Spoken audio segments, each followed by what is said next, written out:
আমরা মসজিদে নামাজ পড়ি, মাজার জিয়ারত করি, কিন্তু এক শ্রেণীর পেশাদারী, এক শ্রেণীর মুখোশধারী মুনাফিক যারা নাকি মাজারকে ভেঙে দিবে, মাজারের মধ্যে হামলা করে, মসজিদের মধ্যে জুতা নিক্ষেপ করে, তাদেরকেও চিহ্নিত করে আমাদের আলেমকে হত্যাকারী কারা আপনারা অচিরেই পেয়ে যাবেন।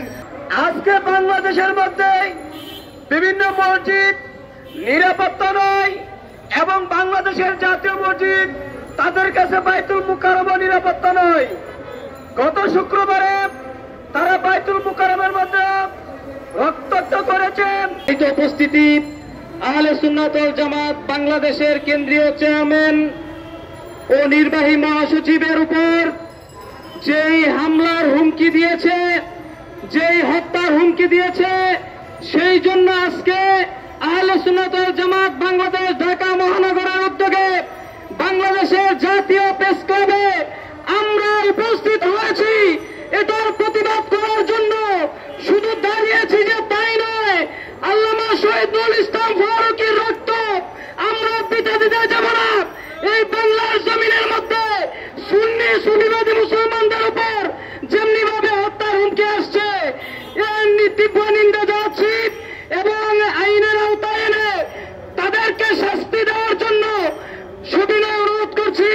আপনারা দেখতে পাচ্ছেন একটি লক্ষ্য উদ্দেশ্য, যে বাংলাদেশ পুনরায় স্বাধীন হয়েছে সে বাংলাদেশের মধ্যেই এক শ্রেণী জঙ্গি গোষ্ঠী আজ রক্তাক্ত করতে চাচ্ছে। আপনারা দেখেছেন কিছুদিন আগে কিছু জঙ্গি গোষ্ঠী বিভিন্ন ধরনের মাজারের মধ্যে আক্রমণ করেছে।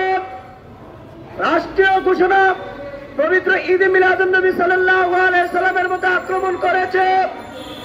আপনারা দেখেছেন এরপরে এই জঙ্গি গোষ্ঠী প্রকাশের মাধ্যমে বাংলাদেশ আহলে সুন্নাত ওয়াল জামাত বাংলাদেশের কেন্দ্রীয় চেয়ারম্যান মহোদয়, নির্বাহী মহাসচিব আল্লামা সাইকুল হাদিস আবুল কাশেম মোহাম্মদ ফজলুল হক সাহেবকে ফেসবুকের মাধ্যমে হত্যার হুমকি দিয়েছে।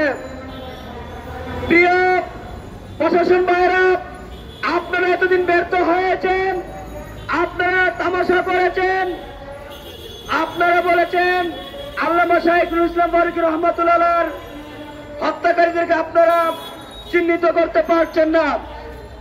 আপনারা আজকে দেখুন বিভিন্ন ফেসবুকের মাধ্যমে যেই দূষররা, জঙ্গিরা আল্লামা শহীদুল ইসলাম ফারুকী রহমাতুল্লাহকে হত্যা করেছে, তারা প্রকাশ্য বলেছে সেভাবে আহলে সুন্নাত ওয়াল জামাতের চেয়ারম্যানকে এবং নির্বাহী মহাসচিবকে তারা হত্যা করবে।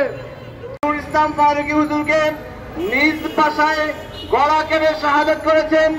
এই উত্তরসূরিরা আমাদের চেয়ারম্যান এবং মহাসচিবকে সেই একইভাবে নীল নকশা তৈরি করতেছে যেভাবে হত্যা করবেন।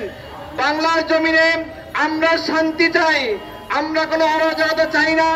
এতদিন বাংলাদেশের মধ্যে স্বৈর শাসন সরকার ছিল, তার বিদায় হয়েছে, এখন মানুষ শান্তি থাকবে। এই শান্তির মধ্যে কোন আলেমকে হুমকি দেওয়া হবে, এরা বাংলার মানুষ মেনে নিতে পারবে না। না, প্রিয় শান্তির প্রিয় সুন্নি জনতার এই আহ্বান, প্রেস মিডিয়া সাংবাদিক ভাইরা আপনারা দেখতেছেন, আমরা কোনো মারামারি হানাহানিতে বিশ্বাসী নয়, আমরা কোনো অরাজকতায় বিশ্বাসী নয়, আমরা শান্তিপ্রিয়, আল্লাহ রাসূলের আনুগত্য করি।